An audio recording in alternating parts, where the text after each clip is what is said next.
neste momento, Deus, através desta emissora, leva até você mais um programa de fé, com mensagens, hinos e orações a seu favor.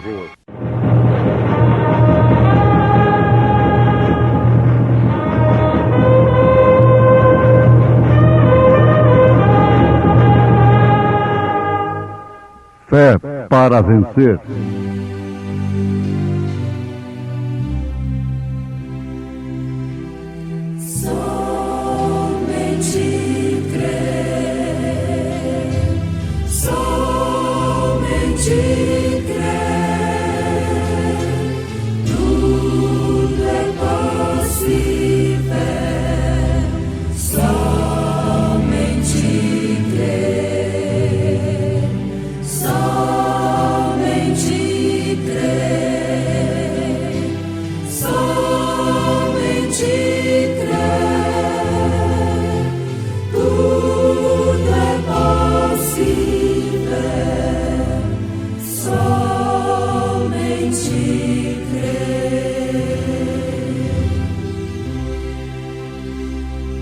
Ora, se prega que Cristo ressuscitou dos mortos, como dizem alguns dentre vós que não há ressurreição de mortos?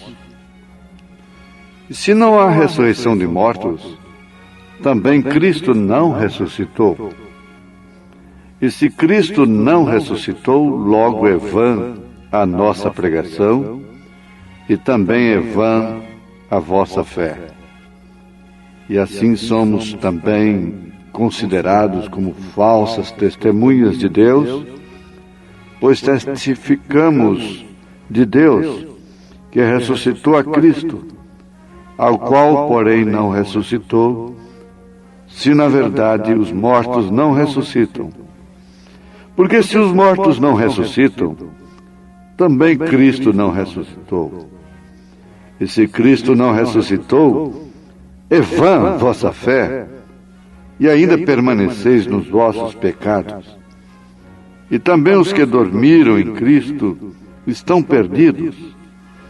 Se esperamos em Cristo só nesta vida, somos os mais miseráveis de todos os homens.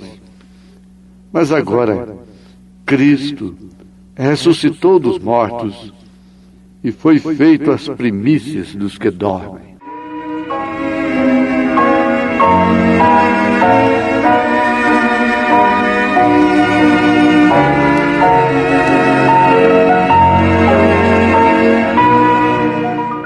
Ouvintes, aqui temos na carta de São Paulo, na sua primeira carta aos Coríntios, capítulo 15, um registro bíblico.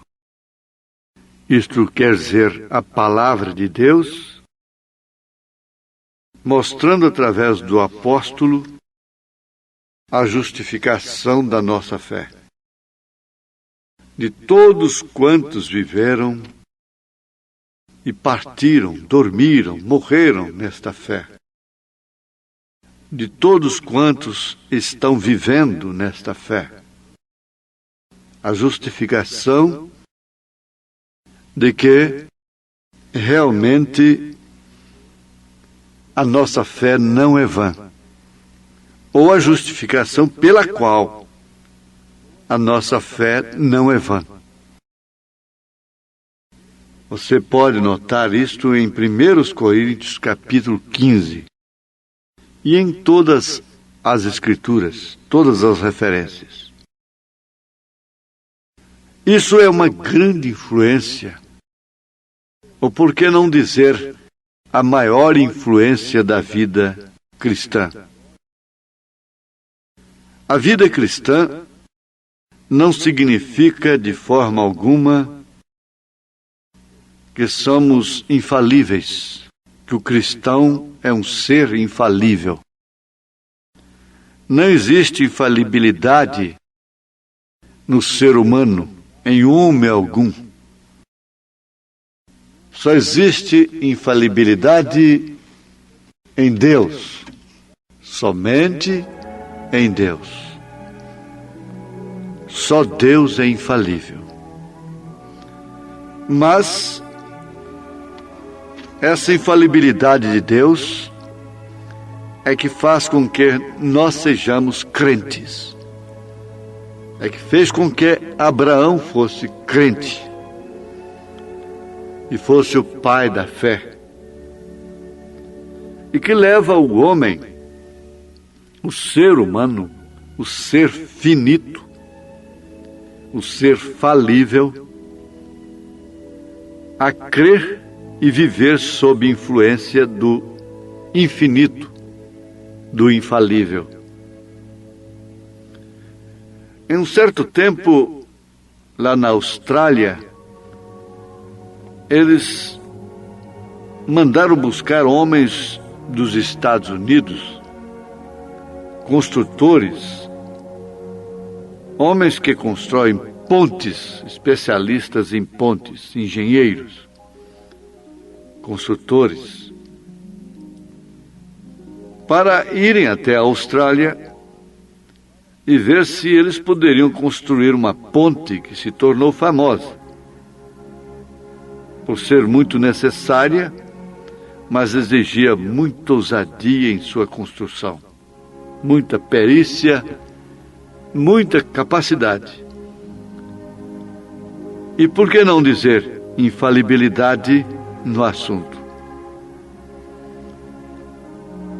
Eles tinham que atravessar um canal de água. E aquilo era um desafio para a engenharia. Por isso não puderam encontrar uma companhia, um homem, sequer nos Estados Unidos da América do Norte, que pudesse aceitar. Eles iam examinar o terreno, o problema, e eles diziam: as areias e tais condições não permitem que isso seja construído. Desta forma, então, o que fez a Austrália estendeu o desafio, foi praticamente um desafio universal para construtores de ponte. E nenhum deles aceitava o desafio. Finalmente, havia na Inglaterra uma excelente companhia construtora de pontes. E o que fez? O seu diretor, aquele engenheiro-chefe, aceitou o contrato para aquela companhia construir aquela ponte, testando toda a terra. Então ele aceitou o contrato para construir a ponte. Agora devemos lembrar que a sua reputação como construtor de ponte de âmbito mundial descansou sobre o seu trabalho através daquela ponte. O que seria, o que viesse a acontecer com aquela construção, com aquela ponte. Ele causaria uma influência muito importante sobre toda a engenharia de ponte. Todos os construtores seriam influenciados por ele, negativamente ou positivamente. Ele tinha que justificar realmente a sua ousadia e se basear em algum fundamento para aceitar aquele desafio, aquela responsabilidade e assim assinar aquele contrato. Não importa o que ele havia feito no passado, quantas pontes ele havia construído com sucesso, aquela ponte refletiria realmente o que ele era. Não importa o que o homem tenha feito, você chega diante de um desafio que aquilo vai determinar realmente o que você é. E aquilo vai causar influência. Então, o que ele fez? Ele testou tudo, cada pino, toda a parte metálica, cada pedaço de metal que havia na ponte. Ele testou a terra, a areia, todas as condições negativas e assim por diante. Ele testou a pressão da água sobre a terra. Ele testou tudo isso, enquanto as demais companhias, os demais construtores diziam: isto não vai suportar, isso não tem condição.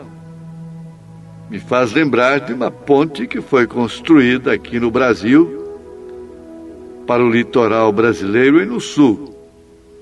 Sabe-se que o seu engenheiro suicidou, tirou a sua própria vida depois da construção pronta. Aquilo seria para uma estrada de ferro. Ele não teve confiança naquilo que ele fez. E o certo é que aquilo está lá até hoje, aquilo nunca desmoronou. Ele pensou que ia haver uma catástrofe terrível. E ele suicidou-se. Ele tirou a sua própria vida antes. O que não aconteceu com aquele construtor lá na Austrália. Foi tanto assim que no dia da dedicação, aquele construtor, aquele engenheiro, fez questão de passear ele próprio na frente do desfile, porque ele sabia que seu trabalho foi totalmente testado e isto permaneceria e ficaria até hoje como uma influência, um modelo para a engenharia. Mas o que isso nos faz agora? Pensando em influência, pensando em justificação da nossa fé, é que aquela é uma grande coisa para a qual nós poderíamos olhar também na vida cristã. Não resta dúvida. Tinha que haver uma ponte para atravessar o caminho para a raça humana. Sim, a raça falível, a raça finita. Tinha que haver um absoluto que viesse deixar uma influência sobre todo ser humano, uma influência positiva, uma influência de fé, de substância, através da qual todo ser humano pode atravessar a ponte da morte, a ponte para a vida eterna. O caminho para a raça humana foi aberto. Não havia ninguém que podia fazer isto. Isso me faz lembrar o Apocalipse capítulo 5. Você lê e eu acho isso muito bonito, muito importante, muito substancial para a nossa vida. Falível como homem, como humanos. Que João chorava amargamente, porque lá estava um livro fechado. Ninguém podia nem sequer olhar para aquele livro. Mas o ancião chegou e disse: não chore, João, porque o leão da tribo de Judá venceu. Ele vai construir essa ponte, através da qual você poderá olhar para este livro, e não somente olhar para ele, mas passear dentro dele, basear-se nele, viver dentro dele, comê-lo, doce na sua boca, amargo no seu ventre. Mas, veja, meus ouvintes, não havia ninguém que podia fazer essa ponte. Nem um anjo, nem um arcanjo, nem serafim, nem querubim. Nós sabemos que os anjos atentaram para isto, mas não era para eles. Deus se fez carne, se fez humano, se fez homem. Emanuel quer dizer Deus conosco. Paulo disse que a igreja foi comprada com o próprio sangue de Deus. Agora, nenhum pastor, nenhum reverendo, nenhum papa, nenhum arcebispo, nenhum bispo, ninguém de boa e alta moral, nenhum doutor, nenhum PhD, ninguém poderia fazer esta ponte. Ninguém pode ser ponte. Igreja alguma é ponte, nem a minha, nem a de ninguém. Isto nos colocaria numa posição tão correta diante de Deus. E a coisa estaria totalmente diferente e não haveria tanta gente confundida, porque afinal de contas, Deus não é Deus de confusão. E aqueles que crerem nessa pedra, que na verdade é de tropeço, é de escândalo, não será confundido. Por que há tanta gente confundida com doutrinas, com profetas, com falsas doutrinas, falsos meios, falsos, e eles gritam, são falsos, e o povo está confundido. Não, o povo todo não. Pode-se confundir um pouco do povo por um pouco de tempo, mas não se pode confundir um povo todo por todo o tempo. Pode-se enganar um pouco do povo por todo o tempo, mas não todo o povo por todo o tempo. Isto quer dizer que um pouco do povo não será confundido. Por que nós mesmos, às vezes, pregamos, o povo está confundido? Por quê? A culpa não é do povo. A culpa não é do povo. A culpa é daqueles que representam o povo. É aqueles que querem falar ao povo. É aqueles que querem dirigir ao povo. Então foi Jesus. Jesus não foi arcanjo, não foi anjo, não foi serafim, não foi querubim, não foi papa, não foi arcebispo, não foi bispo, não foi pastor, não foi reverendo, não foi PhD, não foi ninguém, não foi igreja nenhuma. Foi Jesus Cristo quem fez esta ponte. Deus, Ele mesmo desceu na forma de um homem e abriu o caminho, e fez o caminho e atravessou a ponte, primeiro, da sepultura para a glória. Aquela ponte que o rico não pôde atravessar, não existiu para ele, mas houve para Lázaro.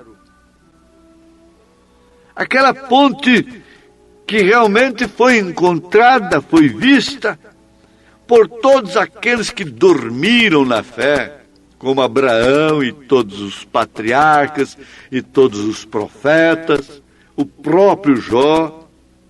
Mas não houve ponte para os antediluvianos que pereceram no dilúvio. Não houve ponte para Absalão, para Balaão, para Balaque, para Abirão, para Coré, Datã. Não houve ponte para tantos outros no Velho Testamento, mas houve ponte para tantos outros no Velho Testamento, atravessarem o abismo, acompanharem o autor, o construtor da ponte, dizerem, abram as portas, quem é que está aí? É o rei, é o rei da glória. Há uma ponte entre a sepultura e a glória.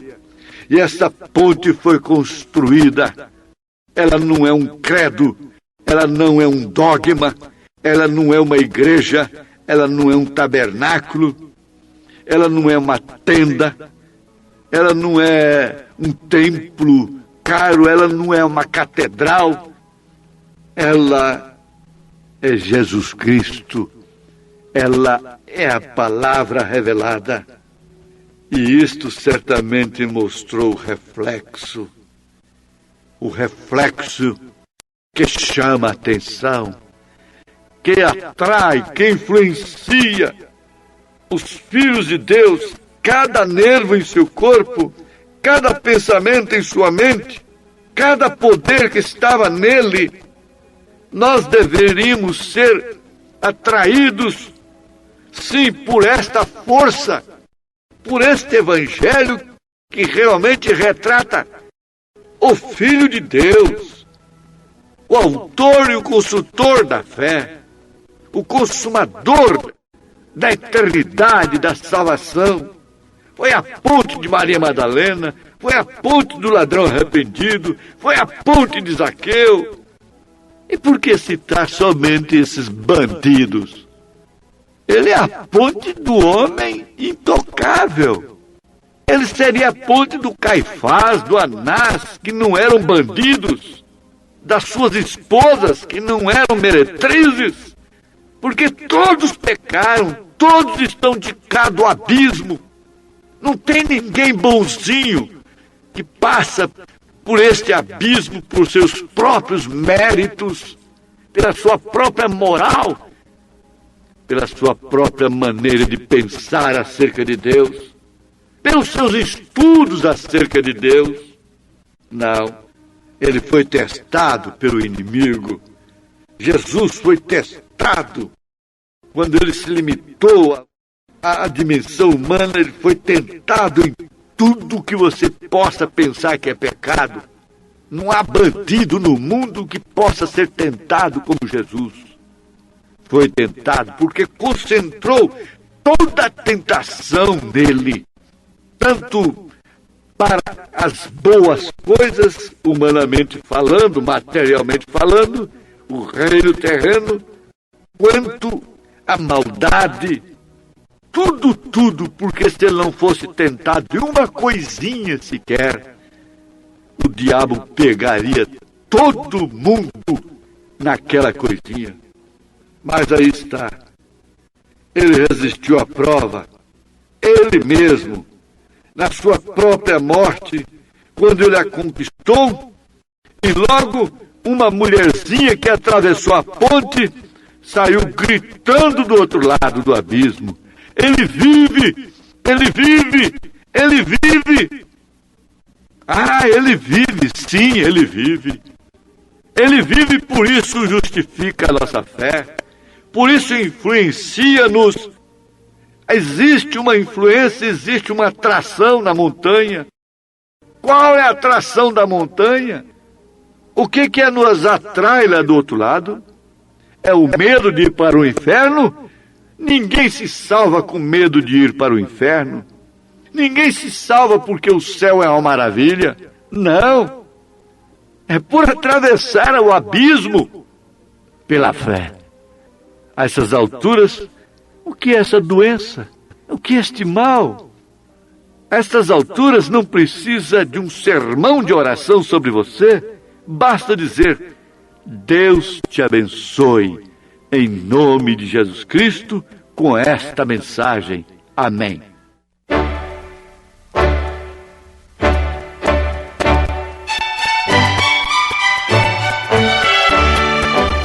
Volte a nos ouvir amanhã novamente, neste mesmo horário, nesta emissora, se o Senhor nos permitir, com fé no Filho de Deus, a fé que vence o mundo.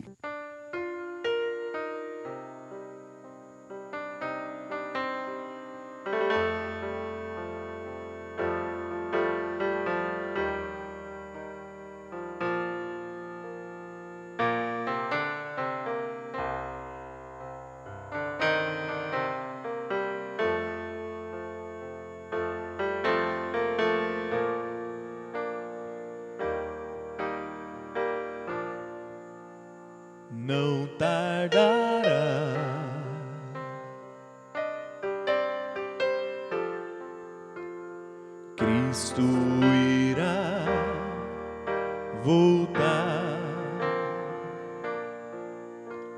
não tardará.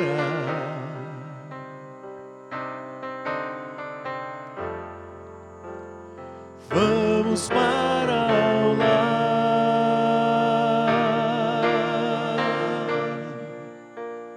não tardará.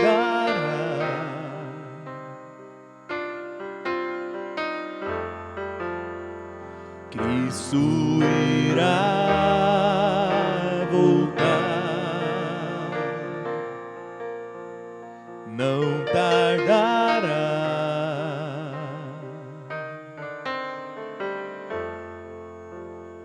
Vamos para o lar,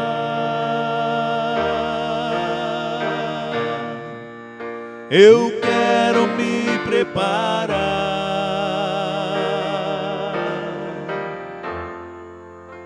pois vamos logo subir.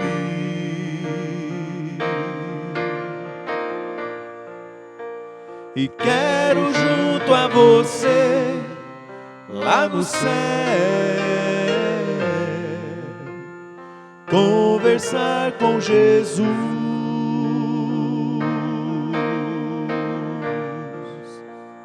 Não tardará.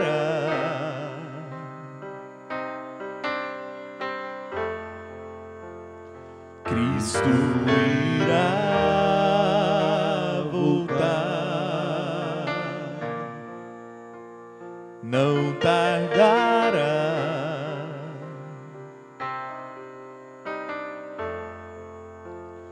Vamos para o lar,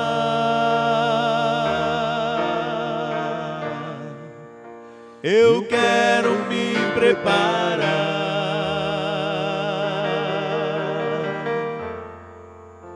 pois vamos logo subir.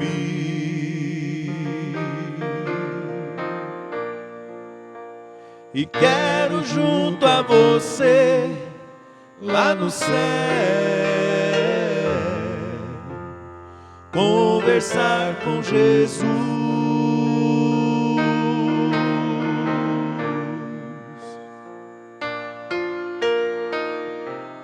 Jesus um dia prometeu voltar. Prometeu o céu, a vida eterna a quem o buscar. Mas para estar lá é preciso preparo. Você está pronto para com Ele encontrar? Ele não vai tardar. Muito breve,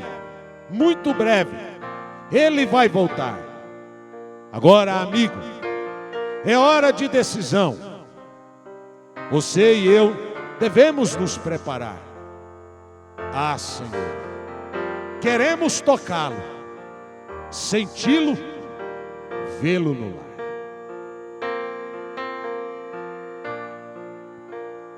Não tardará.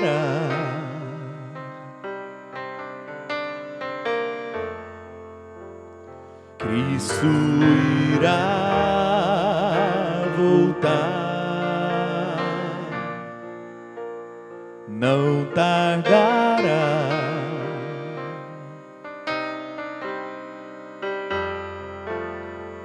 Vamos para o lar,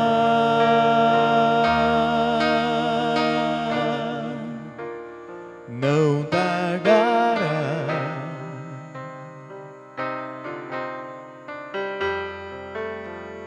Cristo irá voltar, não tardará.